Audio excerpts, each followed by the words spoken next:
Selamat datang pada pelajaran bahasa Yunani Perjanjian Baru yang keempat. Nah, sekarang pada pelajaran keempat ini kita akan belajar kata benda. Ini bahan-bahan yang bisa saudara miliki nanti kalau mau. Juga ada bahan-bahan latihan. Nah, sekarang saya akan menjelaskan kata benda. Dalam kata benda bahasa Yunani itu ada unsur-unsur kata benda di sana. Nah, dalam kata benda itu ada unsur-unsur kata benda. Kata benda itu unsur-unsurnya sebagai berikut. Yang pertama itu deklinasi. Kata benda bahasa Yunani mengalami perubahan jika berganti fungsi. Misalnya subjek jadi objek itu perubahan. Ada perubahan yang diubah itu bunyinya. Jadi kalau perubahannya itu E dan A, itu maka itu kelompok deklinasi 1. Kalau perubahannya itu O dan U, itu kelompok deklinasi kedua. Kalau perubahannya konsonan itu nanti deklinasi ketiga. Jadi begini, kalau subjek, kalau kata benda bahasa Yunani itu subjek, nanti kalau jadi objek itu bunyinya berubah. Nanti. Lalu ada kasus. Kasus itu adalah ini, kalau subjek itu namanya nominatif, kasusnya nominatif. Kalau akusatif itu objek, kalau jadi objek langsung namanya akusatif. Itu ada perubahan, bunyinya berubah. Dengan kelompok deklinasi tadi perubahannya mengikuti aturan itu. Lalu ada namanya genitif, itu penjelas. Misalnya ini, firman Tuhan. Nah, Tuhan itu kan menjelaskan firman. Nah, itu namanya kasusnya genitif. Ada datif, jadi misalnya ini, saya menulis surat kepada orang tua saya. Nah, orang tua itu datif, kepada orang tua itu datif. Saya itu menjelaskan, kalau saya kata-kata itu menjelaskan orang tua itu genitif, penjelasan. Ada lagi vokatif, itu sapaan. Hai istri-istri, hai suami-suami, itu sapaan. Itu juga berubah nanti bunyinya. Itu ada kasus nominatif, akusatif, genitif, datif, dan vokatif. Kita akan belajar dua saja nanti, akusatif dan nominatif. Kemudian berikutnya ada juga gender. Jadi bahasa Yunani kata benda ada 3 gender. Maskulin, feminin, netral. Itu sudah ditentukan di sana. Si kamus sudah tertentu. Jadi kalau gendernya maskulin tidak bisa berubah. Terus maskulin, ya maskulin terus. Feminin, feminin. Misalnya gereja itu feminin, eklesia itu feminin. Lalu logos, firman itu maskulin. Nah, itu paideon, itu anak, itu netral. Ya sudah seperti itu. Kemudian ada jumlah ya, bisa tunggal, bisa jamak. Kalau misalnya kambing, itu tunggal, kambing-kambing jamak. Tapi kalau bahasa Yunani misalnya kambing tunggal, nanti jamaknya bukan kambing-kambing, tapi ada perubahan bunyinya saja. Nanti kita lihat ini. Lalu dalam kamusnya sudah ada di sana, artinya dalam kamus ada di sana, kemudian kita tahu arti kata sesuai dengan kasus serta jumlahnya, itu artinya. Oke, itu unsurnya. Nah, artikel, satu lagi ada artikelnya, bahasa Yunani ada juga the, kalau bahasa Inggris itu. Ya, itu untuk maskulin pada subjek, itu who. Jadi kalau kata benda maskulin menjadi subjek pakai artikel itu O. Kalau feminin he, itu feminin tunggal, dan tadi ini maaf, ini nominatif tunggal ya, subjek, kalau jadi subjek atau nominatif. Ini kalau feminin tunggal. Kalau netral tunggal tutu. Nah, tapi memang untuk netral ini akusatif dan nominatif sama, subjek dan objek sama, khusus untuk netralnya. Nah, mari kita lihat. Contohnya di kamus ada tulisan seperti ini. Logos, ohu, kata atau firman. Ini artinya logos itu kelompok deklinasi dua karena perubahannya O. Ini menunjukkan perubahan, lalu artikelnya O. Lalu ini misalnya agape, rs, e lah. Ini berarti kelompok deklinasi 1 karena perubahannya e dan s. E itu merupakan artikelnya. Nah, ini juga ergon. Ini lihat ya. Oh, berarti deklinasi kedua.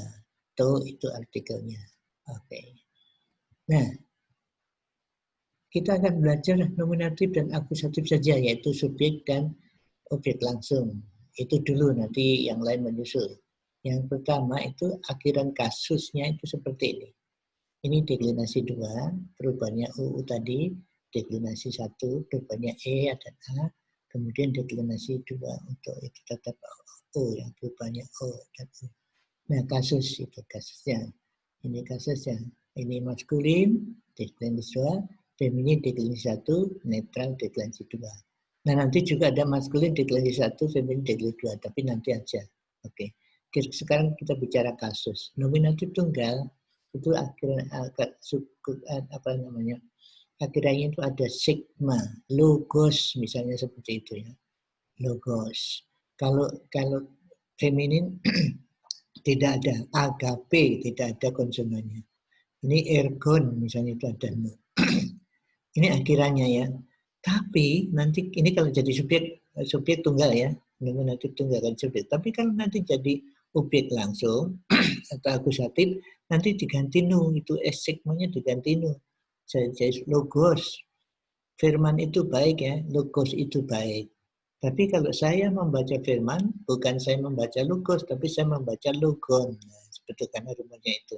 Demikian juga nu ya. Agape itu kasih ya. Agape itu baik, itu subjek. Tapi kalau saya memiliki agape salah, tapi saya memiliki agapen begitu ya. Demikian juga itu. Kalau ini sama ya antara nominatif dan akusatif subjek dan objek langsung tunggal sama. Demikian juga selanjutnya. Kalau jamak ya tambah i, itu logos jadi logoi. Ini juga ke agape jadi agape, cuman kalau ini diganti ya. Kalau ini diganti a, vokalnya agapai, jadi seperti itu. Ini ergon tadi misalnya erga, juga erga akusatif jamaknya. Ini akusatif jamaknya itu logos, tapi logos ya, jadi logos. Ini agape, jadi agapes, bukan seperti itu, e-nya diganti a, jadi agapas, seperti itu. Nah, kita lihat cara membuat contohnya ya. Jadi ini, hu logos, ton logon, tunggal akusatif. Hui logoi, tos logos, akusatif jamaknya.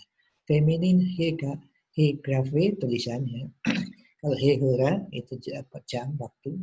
Jadi kalau ini he grafit tadinya ten grafen kalau jadi objek langsung atau akusatif. Kalau zamannya hai grafai, lalu akusatif zamannya tas grafas. Itu kalau jadi objek langsung. Kalau ini sama ya, nominatif dan akusatif tunggal sama, nominatif akusatif jamak sama ini. Oke, jadi cara membuatnya seperti ini. Logos ya.